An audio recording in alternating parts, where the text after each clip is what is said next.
So there's been a report that an Etsy scammer has, well, taken $2,700 from an innocent lady. Well, how is this possible? Well, Chris, let's pull up the article and let's see exactly what's going on here and how we can protect ourselves from Etsy scammers. So, Scott, we've heard a lot of things coming out about different ways that people are being scammed. Etsy is doing a lot of different things to try to stop the scammers. And this one was a new one to me. Most people that I've seen getting scammed, it's people trying to get their email address or trying to get their phone number, whatever they're using as that second step to authenticate their Etsy account, to then take over their Etsy account and use that for nefarious purposes. Right. In this case, someone posing as an Etsy employee was able to get $2,700, not from taking over someone's Etsy account, but by getting them to transfer them $2,700 in Cash App. And if you guys don't know what Cash App is, right, it's basically 21st century PayPal, right? PayPal has been around for a while. Everybody kind of has that as their thing, but it's a way to instantly transfer money between and among friends. And the way that most people will use Cash App, Scott, is let's say you and I go to dinner and you pay for dinner and I want to pay you back. I'll send you the $35 that my dinner cost in Cash App so that we don't have to have that really awkward conversation with the waiter about, can you split the bill? And, oh, did we split the appetite? We don't have to have that conversation. You just pay it. I figure out what half is. And I send you half in Cash App. It's kind of like Venmo, right? Yeah, it's basically Venmo. And a lot of scammers have started to use it because they can create fairly anonymous accounts. And it's so easy to transfer money that if you can get somebody on the line, then you can really start to get a substantial sum of money out of them. And what appears to have happened in this case is that somebody posing as an Etsy employee started talking to this person. They said, hey, we have to do this to verify something on the account, right? And different articles about this, refer to this in a slightly different way. But basically, the scammer posed as an employee and they said, hey, your account has been marked as fraudulent. And I'm an Etsy employee. Let me help you get your account back. And in order to do that, what we need you to do is to send us $2,700, right? So what they said was, this is a refund procedure. What you need to do is download a computer access program. So one of the things that allows people to take remote control of your computer. And then she transferred $2,700 to a friend via Cash App. However, it wasn't to a friend, it was to this scammer. And so wait a minute. So Chris, back up. Explain this to me, please. I'm having a hard time figuring this out. So walk me through how it happens. I'm on Etsy and I got a message. Where does this message come from? Yeah, I'm assuming that's how it started. And Etsy has changed this recently, right? Okay. Anything that's not coming directly from Etsy will be marked as coming from an Etsy customer now. And I think they give you like a little blue badge. This is something they've just started to roll out. But over the last few months, there were a lot of cases where scammers were sending messages saying they were from Etsy, just like this one. And in this case, my assumption is that's how this started. Basically, what happened was the victim went to Google and typed in Etsy customer service thing. And this isn't even a seller. This is a buyer in this case.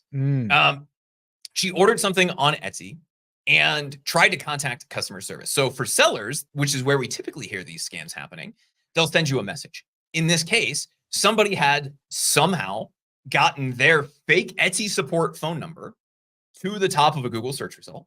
This lady said, hey, my purchase didn't show up. And they said, we can help you with that. Let us be the friendly Etsy people that we are. And all you have to do is download this program and then send me $2,700. But why would someone send the $2,700? I'm just curious. Was the product $2,700? Like, where is the $2,700 coming from? So the way that this is being interpreted and the way that I've seen this written about a few different places is basically they said, in order to verify your account, we need you to make a transfer and we will send it right back to you. Right? Now, for anybody who's watching this, typically, if you needed to verify an account, it would be like 1 or 2 pennies and you log in and it happens automatically. You never send any money to anybody. If you've ever hooked your bank account up to anything, including the back end of your Etsy account, right? They'll put like a 2-penny transaction into your account or take 2 cents out of your account.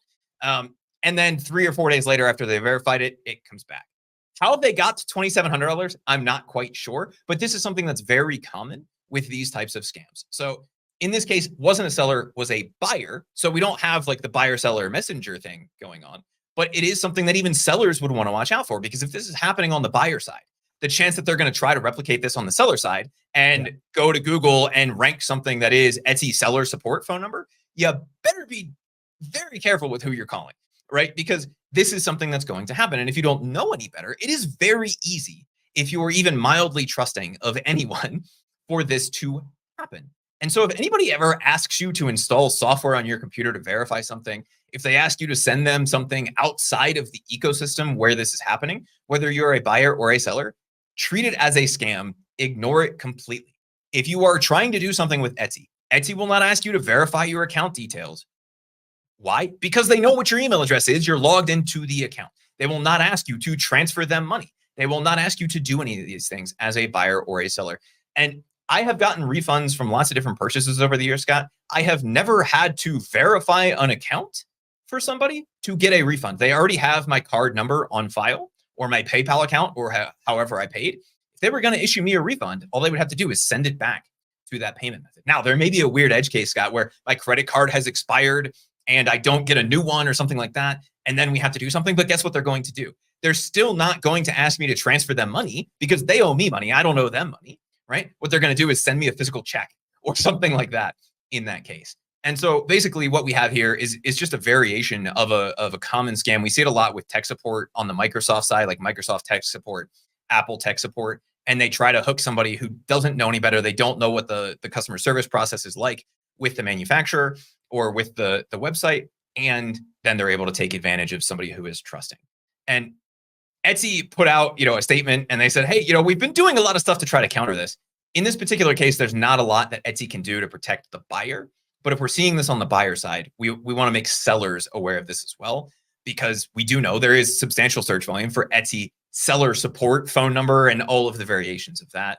And so, Scott, is there any basic recommendation that you would give to people on the seller side on how to avoid not just this scam, but all of the different variations that we've seen pop up over the last few months? So the very first thing is common sense. Like, we have to use some basic common sense right now. If someone asks you to transfer money or confirm your social security number or any of that stuff within a message type thing, then I would red flag it. Just be careful, be smart. And if you ever have any suspicion, then you just would want to go in and create a new message yourself that would be asking, hey, I got this notification. Is this something that I need to do? Just confirm it before you would ever do anything. Because we have been hearing sellers getting taken also on the other end of it, where they hand over the keys to their shop basically by giving them information about their login or their banking information or their credit card. So you want to be careful. I know now they are saying that there's going to be a blue verification thing, but guess what? Scammers are going to know that, and scammers are going to create their own little blue thing. So that's where you have to be careful. I know myself, if I ever get anything from my credit card, like maybe it's a voicemail or maybe it's even a text message, I always don't click anything. I'll just go to or I'll call, and I know with Etsy, we can't really call, which we should be able to, but we can't.